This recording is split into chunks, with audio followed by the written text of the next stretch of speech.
Afinal, então como alguém tão imperfeito pode ser chamado um homem segundo o coração de Deus? Ser um homem segundo o coração de Deus significa ser perfeito? A verdade de que Davi era um homem segundo o coração de Deus não significa que ele não tinha defeitos, não tinha pecados. Ao contrário disso, a Bíblia afirma a natureza pecaminosa da vida de Davi. Ele próprio, em vários de seus salmos, reconhece a miséria de seus pecados. Inclusive, um dos episódios mais marcantes da história de Davi é que ele é repreendido pelo Senhor, através do profeta Natã, pelo seu pecado, que envolve Urias e Betseba, segundo Samuel, capítulo 12. Afinal, então como alguém tão imperfeito pode ser chamado um homem segundo o coração de Deus? O Salmo 51 nos ajuda a entender essas questões. Analisando o Salmo 51, nós vamos perceber que Davi tinha ciência da sua natureza pecaminosa. Ele mesmo declara que ele conhece as suas transgressões e os pecados dele sempre estão diante dele. Davi não tinha problema em confessar o seu pecado a Deus. Ele vai declarar dizendo: pequei contra ti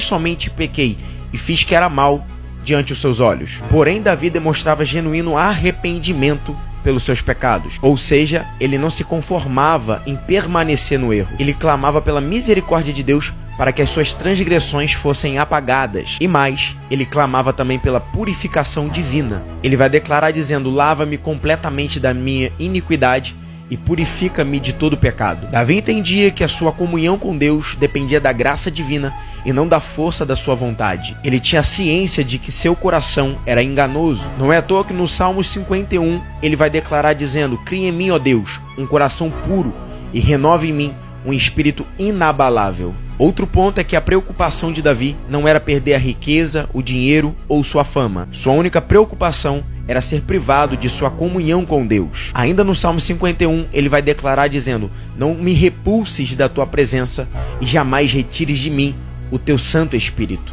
E por último, Davi era uma pessoa comprometida com a glória de Deus e com a sua vontade. Ainda no Salmo 51, ele vai relatar dizendo: então ensinarei os transgressores o teu caminho, e os pecadores se converterão a ti. Abre, Senhor, os meus lábios, e a minha boca manifestará os teus louvores.